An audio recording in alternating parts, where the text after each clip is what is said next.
Ya, Assalamualaikum warahmatullahi wabarakatuh.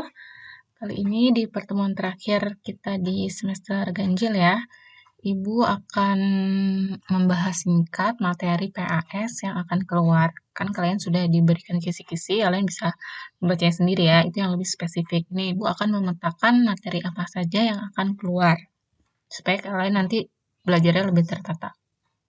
Oke, kita kan di semester ganjil ini ada dua materi ya, dimensi 3 dan statistika. Nah, keduanya akan diujiankan. Untuk materi dimensi 3, ini cakupan materinya dari jarak titik ke titik, titik ke garis, titik ke bidang.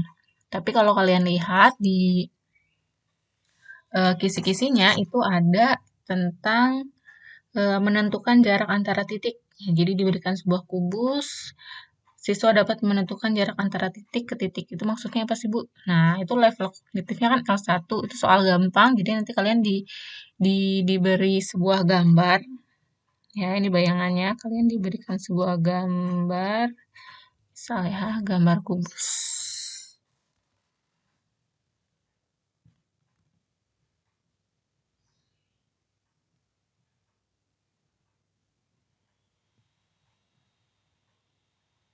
Kalian udah tahu titiknya A, B, C, D, E, F, G, H. Nah, nanti kalian tuh diminta mencari jarak suatu titik ke titik. Nah, itu tuh bisa dicari dengan panjang apa? Misalkan jarak titik A nih, titik A ke titik C sama dengan misalkan ya udah panjang ruas garis AC gitu kan yang ditanyakan. Ada juga yang seperti itu. Itu soal-soal yang mudahnya ya. Atau kalian diminta mencari sebuah jarak titik ke garis tapi padanan garis yang dicari atau jarak yang dicari itu apa? Oke, misalkan kemarin jarak sebuah titik, nanti kalian cari proyeksinya. Misalkan nanti ada titik A nih, ke garis, misalnya FC. Gitu. Berarti jarak titik A ke garis FC itu gimana? Nanti kan kalau kalian cari, kan segitiga kayak gini ya. A ke FC kan harus tegak lurus, berarti ke sini. Nah, di sini misalkan di gambarnya nanti di sini ada titik baru M. Berarti kan jarak A ke FC sama dengan AM. Harus tegak lurus, ingat. Syarat sebuah proyeksi titik harus tegak lurus. Gitu model-model apa namanya? Soalnya. Nah, untuk dimensi 3 karena memang ini kebanyakan mencari jarak ya daripada menentukan gimana sih gambarnya. Hati-hati dalam menggunakan rumus. Pokoknya rumus yang kalian kuasai, Pitagoras,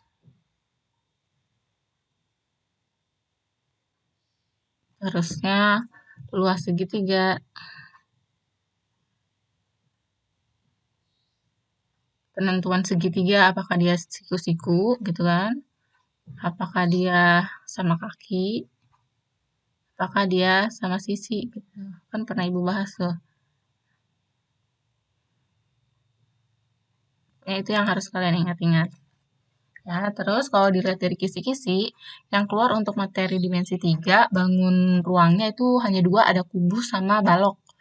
Nah, jangan terkecoh sama balok ya. Jadi rumus untuk diagonal ruang kubus yang R akar 3 dan diagonal sisi kubus yang R akar 2 itu berlaku untuk kubus saja. Nggak berlaku untuk balok. Balok itu yang seperti apa, Bu? Nih, kalau kalian lupa balok itu yang kayak gini.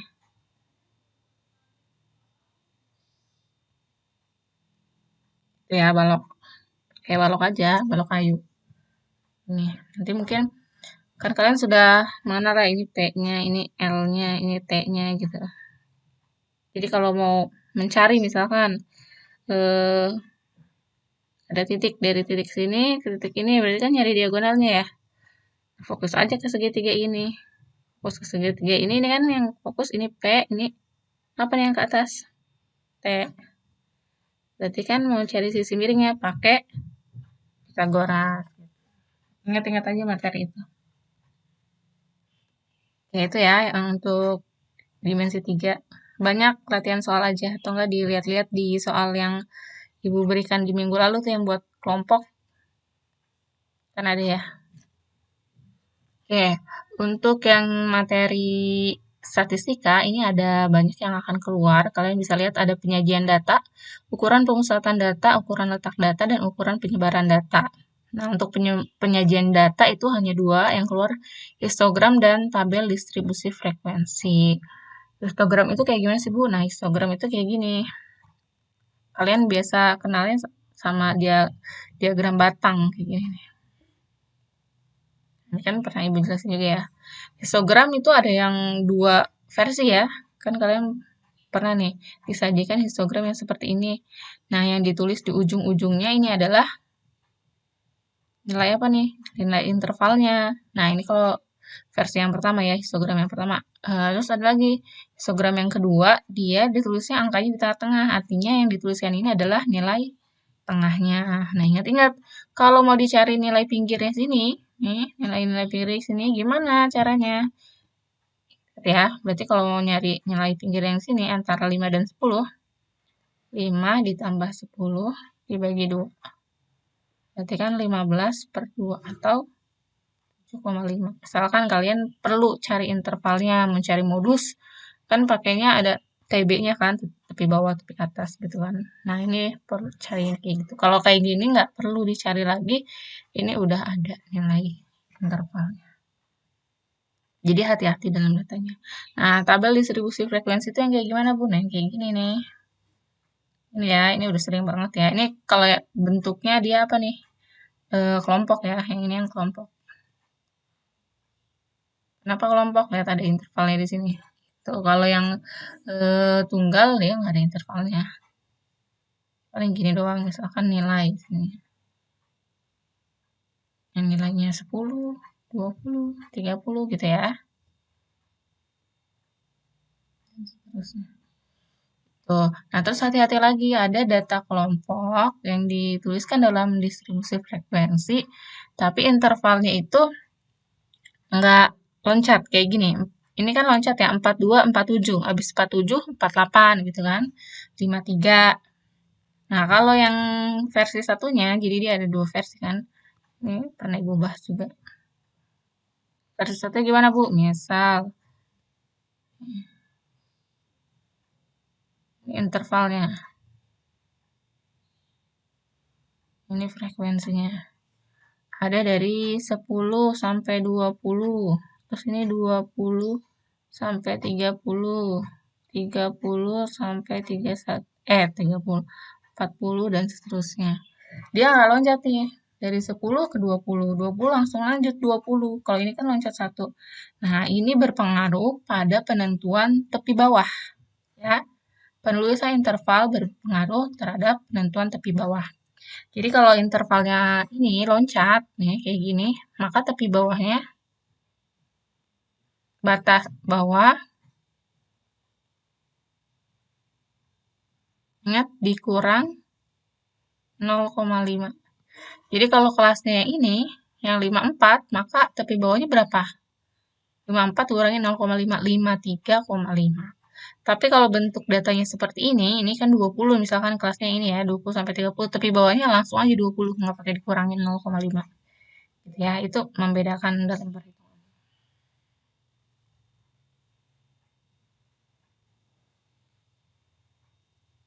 Ya, terus selain itu, ada lagi tadi ini penyajian data ya. Kalian harus bisa nih mengetahui, oh, kalau yang nilainya, dibalik lagi ke sini ya, kalau yang nilainya, kalau datanya kayak gini, jumlah yang nilainya 10 ada berapa orang sih? Nah, ini berarti 8 orang. 10 kan ini nih, 8 orang. Yang 25 ini lihat 12 gitu ya. Jangan kebalik ini.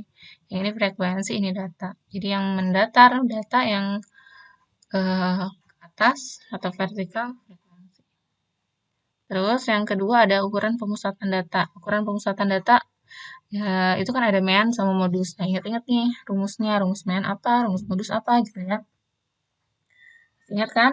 Nah, kalau dilihat dari kisi-kisi itu yang keluar untuk mean, itu meannya data tunggal yang keluar. Jadi nggak ada mean data kelompok. Nah, ini mudah banget kan kalau mean data tunggal atau X. Ini ya, X bar sama dengan apa? Sigma FI kali XI dibagi sigma F. Gitu kan? Contohnya gimana, Bu? Contohnya kok kalau ada data kayak gini nih. Nah, ini. Sigma FI. F-nya itu kan di sini nih, frekuensi.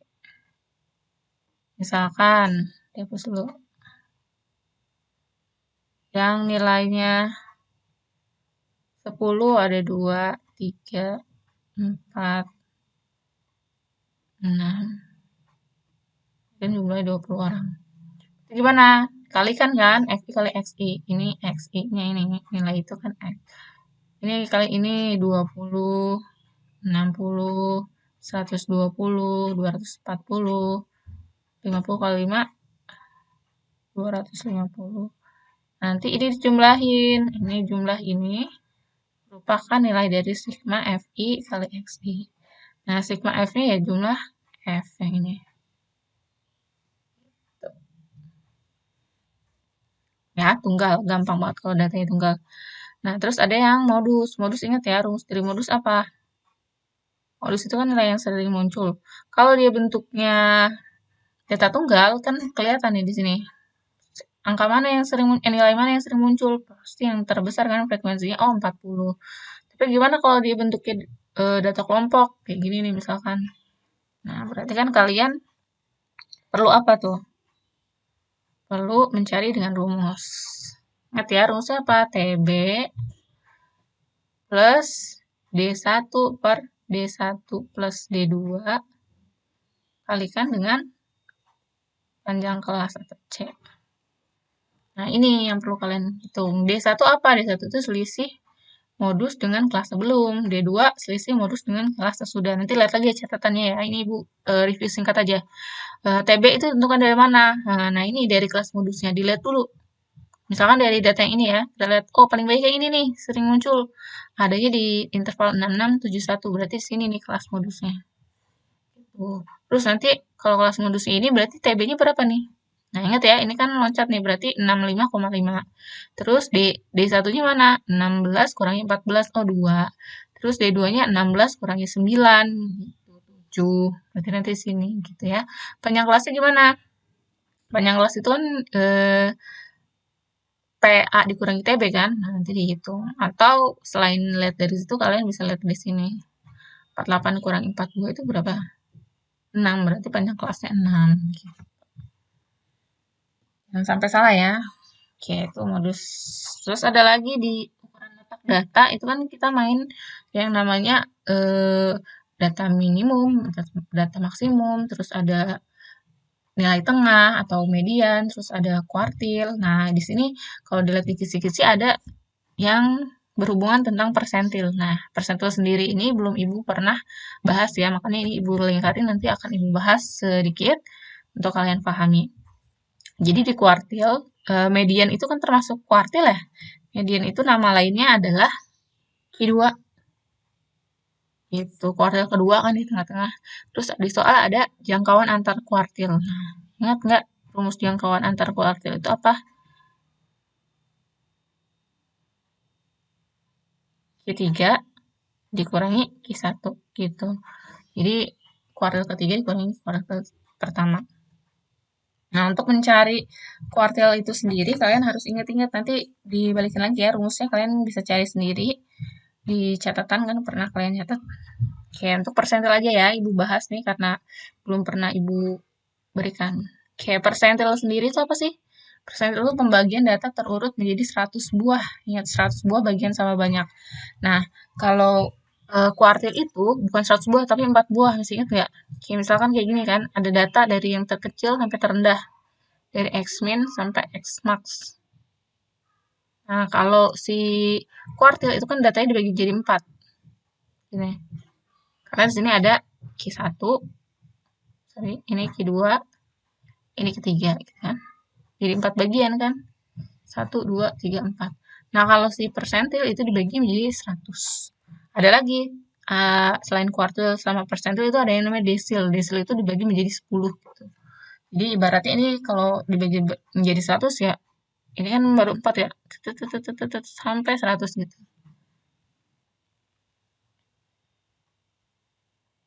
Ya rumusnya sebenarnya, rumusnya itu nggak jauh beda dengan rumus kuartil. Nah, kita lihat ya dari rumus aja nih.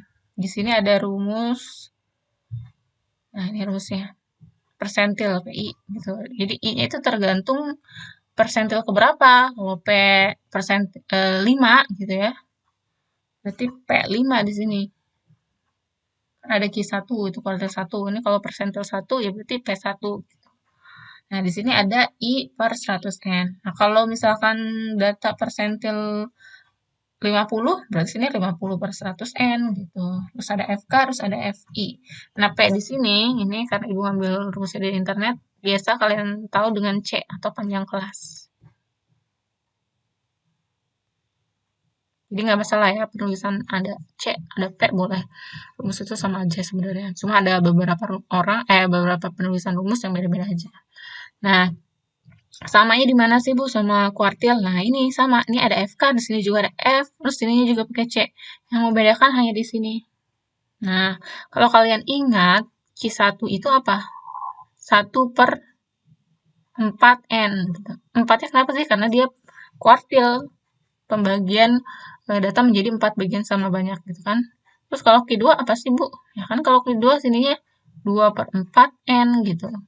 Kalau Q3 ya 3/4N gitu kan. Nah, ini pun berlaku untuk si persentil. Nah, tergantung kalau dia dicarinya persentil apa. Persentil 50 berarti ini 50 per 100N. Ingat, 100 ini karena persentil itu dibagi menjadi 100 bagian. Kalau kuartil kan 4 bagian. Gitu ya. Jadi, rumusnya sama. Jadi, kalau kalian mau ngingat, ya ingat ini aja, cuman beda di bawahnya. Gitu. Oke, kita lanjut ya ke sini. Misalkan ada tabel kayak gini. Terus kalian diminta mencari persentil ke 50. 50. Ingat dulu, sebelum mencari nilainya itu tentuin dulu kelasnya itu yang mana gitu kan.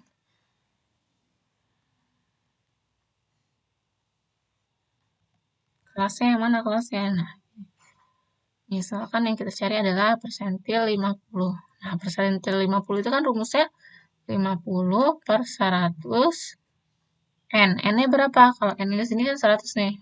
N itu banyaknya data ya. Berarti kan 50. Nah, P50 itu ada di data ke-50. Nah, data ke-50 itu ada di mana? Nah, pentingnya di sini kita nyari FK. 5, terus 5 ditambah 18. 23. 23 tambah 42. 5, 65. 65 ditambah 27. 2, 1, 92. 92 tambah 8, 100. Nah, kita lihat data ke-50 itu ada di mana? Oh, dari data 1 sampai 5 ada di kelas 1. 6 sampai 23 di kelas 2. Oh, ada di sini ternyata 24 sampai 65 ada di kelas ini. Berarti ini adalah kelasnya. Kelas P5. Jadi di sini ya. Aku kelihatan. Kelasnya ada di sini ternyata. Nah, kalau ada di sini, penentuan kelas itu buat apa sih, Bu? Ya, ini buat TB, karena di rumusnya ada TB. Berarti P50 sama dengan TB-nya berapa? Ingat ya, ini loncat berarti 65,5 ditambah tadi hasilnya ini 50. Kurangi FK. Frekuensi, ingat FK itu frekuensi kumulatif sebelum. Kelasnya kan di sini. Sebelumnya berapa nih? Ya, ini ya, 23. Per F-nya. F-nya sesuai dengan frekuensinya di sini kelasnya. 40. Kalikan dengan panjang kelasnya berapa nih? 3 ya, panjang kelasnya 3. Nanti baru dikaliin 65,5 ditambah 50 kurang 23 27 ya. 27 per 42 kali 3. Nah, ini dibagi 3 bisa dicoret 14 gitu. 27 bagi 14 berapa nanti ditambahkan dengan ini. Pokoknya itu ya isi. hasil akhirnya. Intinya sama caranya dengan apa namanya, kuartil itu persentil ya. Nah, yang terakhir ada ukuran penyebaran data. Ukuran penyebaran data itu ada yang namanya simpangan rata-rata dan simpangan baku. Ada kalau nama lainnya itu standar deviasi sama mean deviasi. Nah, itu diingat-ingat standar deviasi sama mean deviasi. Nah, ini cara mencarinya kalian sudah pernah dibahas kan? Nanti lihat lagi di buku catatan. Untuk simpangan rata-rata dan simpangan baku ini yang dicari itu bentuknya data tunggal. Berarti enak banget tuh kalian nyarinya. Nggak perlu banyak karena kalau datanya kelompok itu akan sedikit merepotkan. Nah, ini nanti kalian cari nih simpangan rata-rata rumusnya apa? Simpangan baku rumusnya apa? Buka lagi, buka kembali modulnya kalau misalkan Ibu pernah tulis di modul atau buka lagi di catatan kalian gitu ya. Mungkin ini aja deh singkat dari Ibu, nanti lebihnya kita bisa diskusi di grup. Oke, Ibu tutup dengan hamdalah dan Ibu tutup dengan salam. Wassalamualaikum warahmatullahi wabarakatuh. Terima kasih.